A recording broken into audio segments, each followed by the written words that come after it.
Il me manque le repos.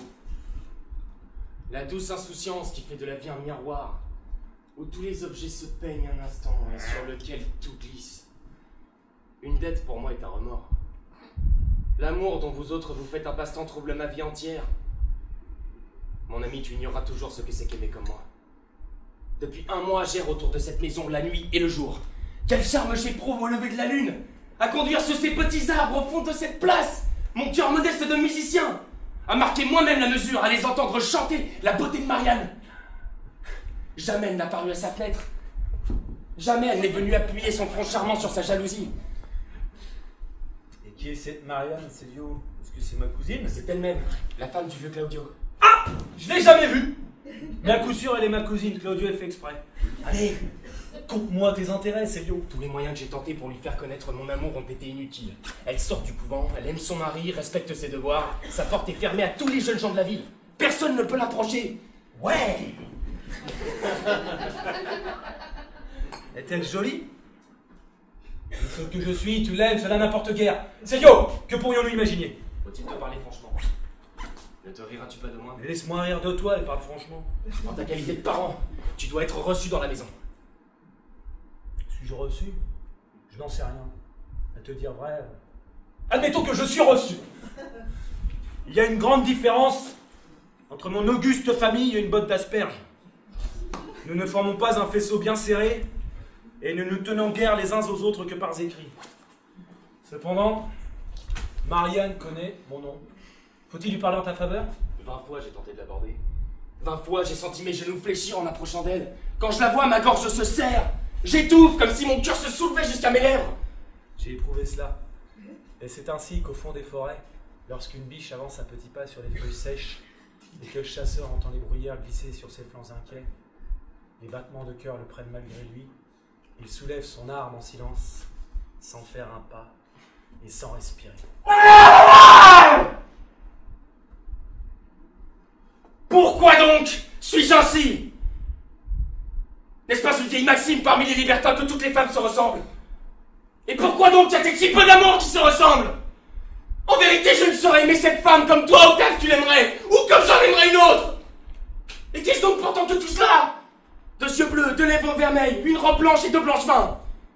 Pourquoi ce qui te rendrait joyeux et empressé, ce qui t'attirerait toi comme l'aiguille aimantée attire le fer, me rend-il triste et immobile? Qui pourrait dire ceci est gai ou triste? La réalité n'est qu'une ombre. Appelle imagination ou folie ce qui la divinise, alors la folie est la beauté elle-même. Chaque homme marche enveloppé d'un réseau transparent qui le couvre de la tête aux pieds. Il croit voir des bois, des fleuves, des visages divins, l'universelle nature qui se teint sous ses regards, des nuances infinies du tissu magique. Octave! Octave, viens à mon secours! J'aime ton amour, Célio.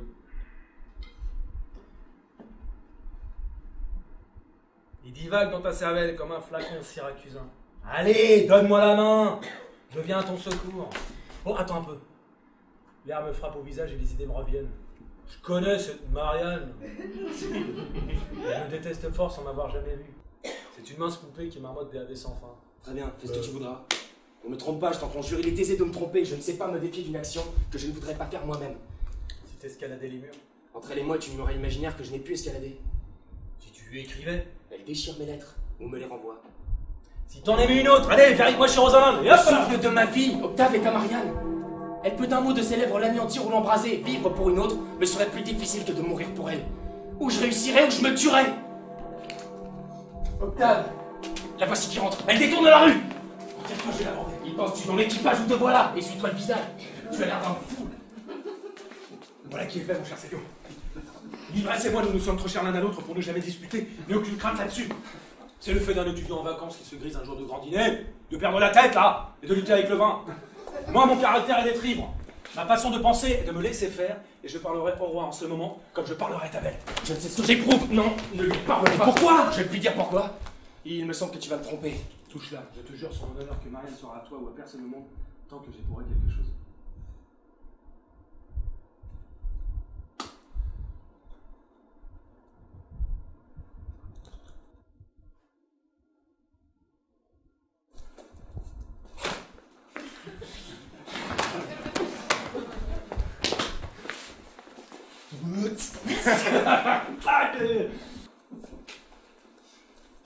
Ne vous détournez pas, princesse de beauté.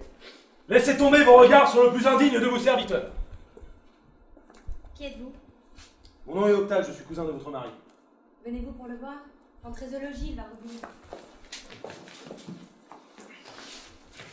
Je ne viens pas pour le voir et n'entrerai point au logis, de peur que vous ne m'en chassiez tout à l'heure quand je vous aurai dit ce qui m'amène. Mais dispensez-vous donc de le dire et de m'arrêter plus longtemps. Je ne saurais m'en dispenser, cousine, et vous supplie de vous arrêter pour l'entendre.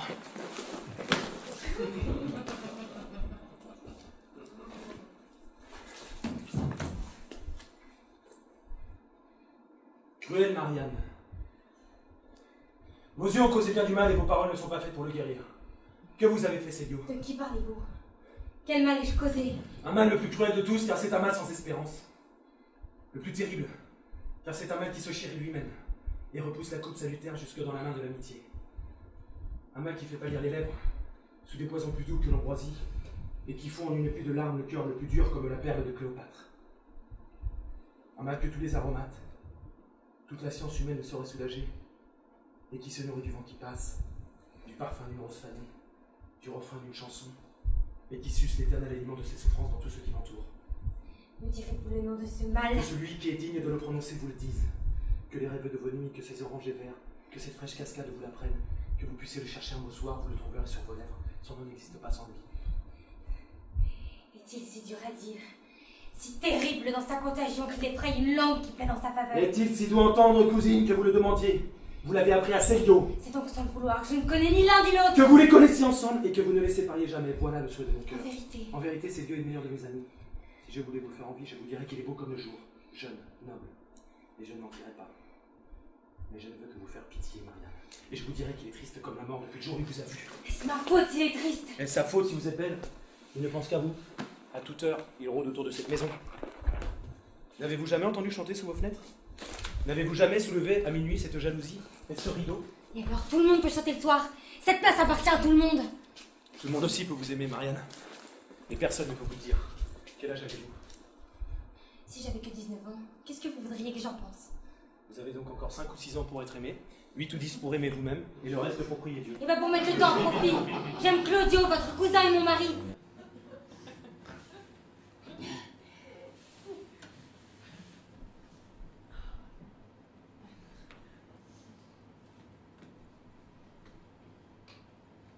Disposez donc ces fleurs comme je vous l'ai ordonné. A-t-on dit aux musiciens de venir? Oui, madame. Ils seront ici à l'heure du souper.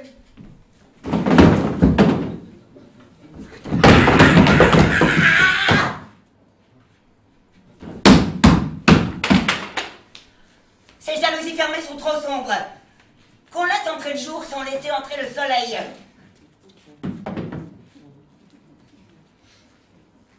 Plus de fleurs autour de ce lit. Le souper est-il bon?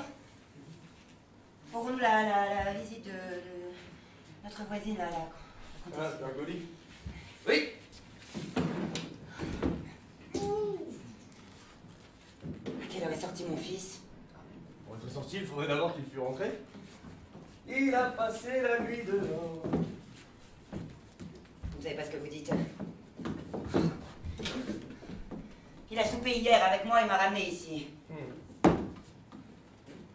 A-t-on fait porter dans le cabinet d'études le tableau que j'ai acheté ce matin? Du vivant de son père, il n'en aurait pas été ainsi. Ne dirait-on pas que notre maîtresse a 18 ans et qu'elle attend son 6 Gisbé? Eh bien, du vivant de sa mère!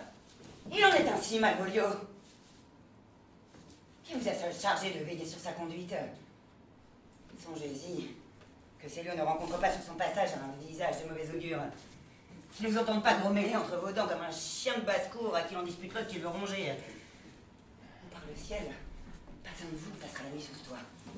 Je ne grommelle rien, ma figure n'est pas un mauvais présage. Vous me demandez à quelle heure est sorti mon maître et je vous réponds qu'il n'est pas rentré. Depuis qu'il a l'amour en tête, on ne le voit pas 4 fois la semaine.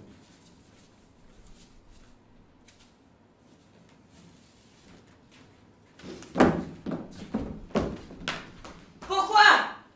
Ces livres sont-ils couverts de poussière? Pourquoi? Ces meubles sont-ils en désordre?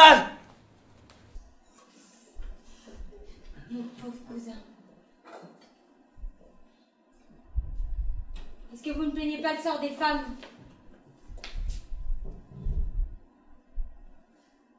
Voyez un peu ce qui m'arrive. Il est décrété par le sort que Célio m'aime ou qu'il croit m'aimer. Lequel Célio le dit à ses amis, lesquels amis décrètent à leur tour que sous peine de mort je serai sa maîtresse.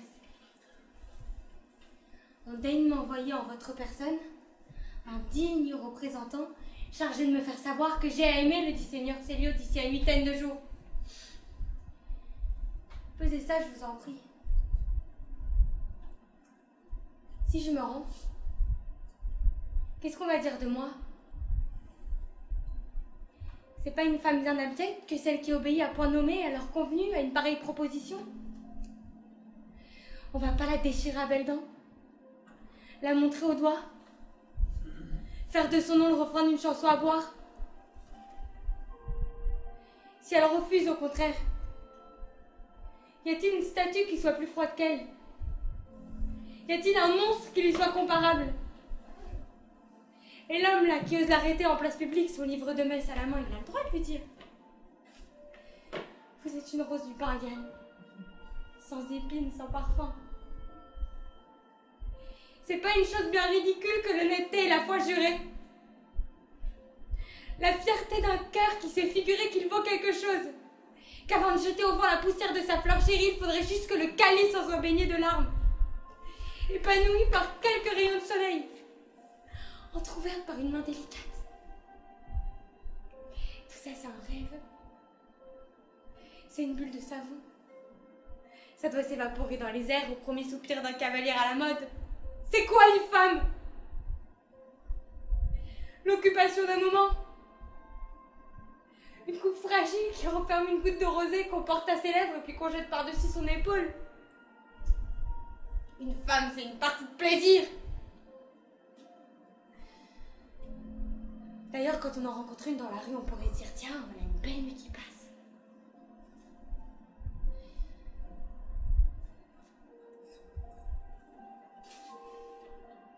Ça serait un grand écolier en telle matière.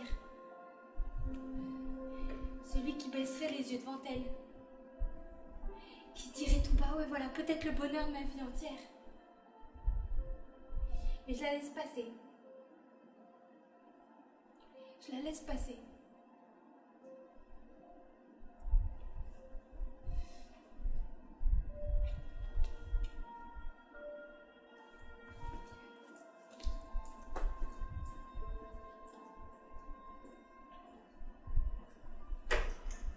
Quelle drôle de petite femme. Ah, je ne sais ce que j'ai dans la gorge, je me sens triste comme une procession.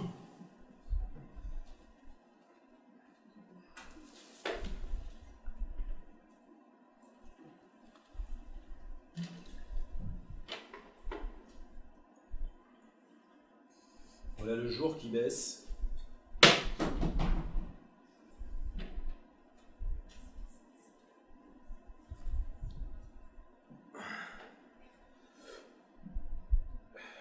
Je serais aussi bien de dîner ici.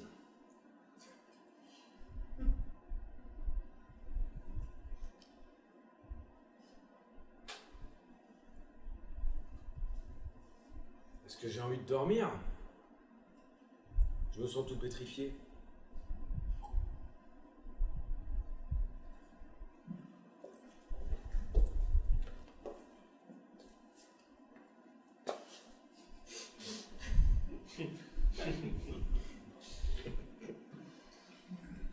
Cousin Claudio,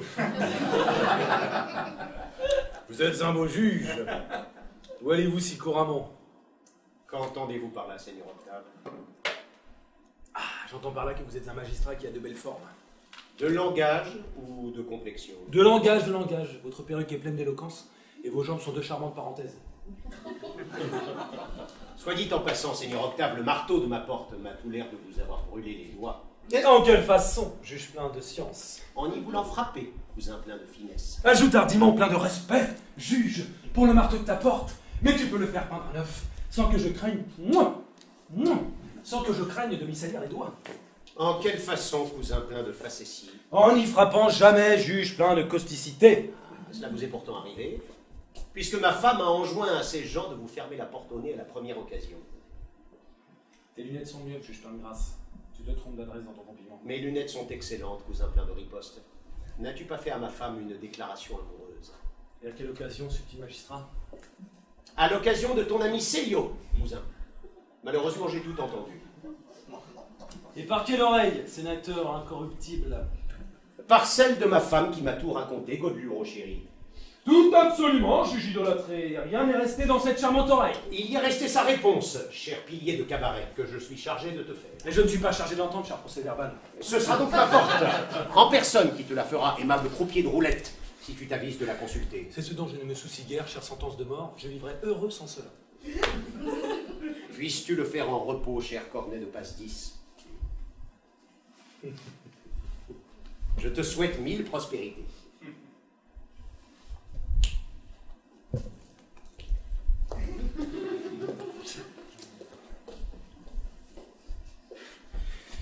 Rassure-toi sur ce sujet, cher verrou de prison. Je dors tranquille comme une audience. Écris sur tes tablettes, Dieu juste, que cette nuit doit mettre compter dans ton paradis.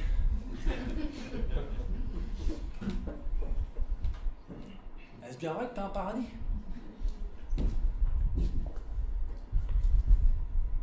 En vérité, cette femme était belle. Et sa petite colère lui allait bien.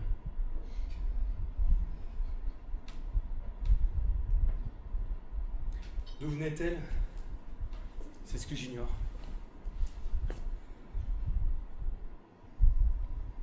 Qu'importe comment l'habit d'ivoire tombe sur le numéro que nous avons appelé. Souffler une maîtresse à son ami, c'est une rouerie trop commune pour moi. Marianne ou tout autre. Qu'est-ce que ça me fait? La véritable affaire est de souper. Il est clair, Célio, que Célio est à jeun. Comme tu m'aurais détesté, Marianne, si je t'avais aimé.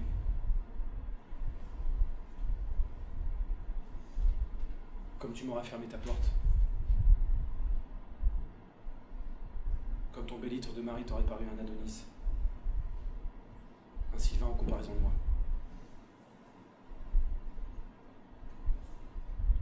Où est donc la raison de tout cela? Pourquoi la fumée de cette pipe va-t-elle à droite plutôt qu'à gauche? Eh bien voilà la raison de tout. Fou. 3 fois fou allié, celui qui calcule ses chances et qui met la raison de son côté. La justice céleste tient une balance dans ses mains. La balance est parfaitement juste et tous les poids sont creux. Dans l'un, il y a une pistole, et dans l'autre, un soupir amoureux.